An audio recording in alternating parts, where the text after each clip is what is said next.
آپ بات نوٹ کر لیں بالکل، کیونکہ اللہ رب العزت کا وعدہ ہے ان تنصروا اللہ ینصرکم، کہ جو انسان دین کی خدمت کرتا ہے، جو انسان اللہ کے دین کی مدد کرتا ہے، ینصرکم، اللہ رب العزت اس کی مدد فرماتے ہیں۔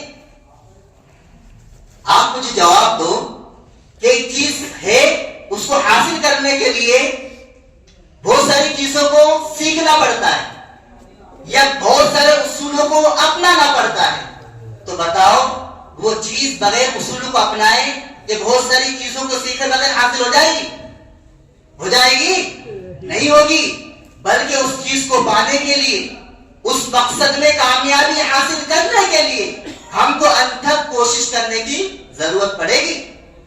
جیسے جنت ہے مثال کے طور پر، یا تو ایک گھر ہی لے لو، اب کوئی ایسا مکان ہے، بہت بڑی عمارت بنی ہوئی ہے، اب اس مکان کو پانے کے لیے کہا کہ دیکھو آپ اس کی خالی دار جو درخت ہیں یا جھاڑیاں ہیں یا بہت ساری چیزوں کو پار کرنا پڑے گا، تب جا کے تم وہاں پر آرام کر سکتے ہو، تو ہم وہ تمام چیزیں اپنائیں گے کہ جو اس مکان کو پانے کے لیے ہیں۔ تو اسی طریقے سے میرے عزیزو، قرآن کو پانے کے لیے یا قرآن کو سیکھنے کے لیے ہم سب کی ذمہ داری ہے کہ ہم قرآن کو سیکھیں، قرآن کو ہم سکھائیں، اپنے بچوں کو پڑھائیں۔ ابھی ہم کو معلوم نہیں ہے کہ قل هو اللہ کی صورت میں کیا کہا گیا، کہ جو ہم ہر رکعت میں پڑھتے ہیں الحمدللہ رب العالمین، سورۃ فاتحہ پڑھتے ہیں، اس میں کیا کہا گیا؟ کبھی ہم نے کوشش ہی نہیں کی۔ آج اگر کسی کا دعوت نامہ میرے پاس آ جائے اور وہ ایسی زبان یا لینگویج میں ہو کہ جو میں نہیں جانتا ہوں، تو بتاؤ میں ہے نا کس کس کے پاس جاؤں گا؟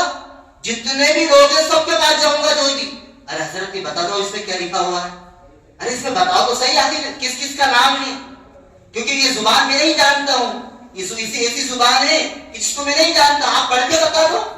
فلاں صاحب نے اگر نہیں بتایا تو فلاں صاحب کے پاس جاؤں گا، انہوں نے نہیں بتایا تو ان کے پاس جاؤں گا۔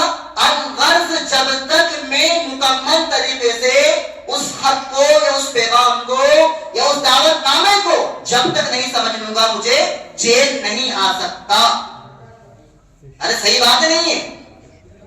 تو ہم تو قرآن بغیر سمجھے اور بغیر سیکھے اور بغیر وقت لگائے اور اپنا بس کچھ بھی نہ لگے تو ہم سمجھ لیں گے؟ نہیں سمجھ سکتے، بلکہ قرآن کو سیکھنے کے لیے ہم کو جانا پڑے گا، لوگوں کی خوشامدی کرنی پڑے گی، ورنہ یہی ہوگا پھر قل هو اللہ احد، دعا قنوت کی جگہ کیا پڑھ رہا ہے؟ قل هو اللہ احد اللہ الصمد لم یلد ولم یولد ولم یکن له کفوا احد، اللہ اکبر۔ التحیات کی جگہ کیا پڑھ رہا ہے؟ قل هو اللہ احد۔ درود شریف کی جگہ کیا پڑھ رہا ہے؟ قل هو اللہ احد۔ پوری زندگی قل هو اللہ احد پڑھتے پڑھتے قبر میں چلا جاتا ہے۔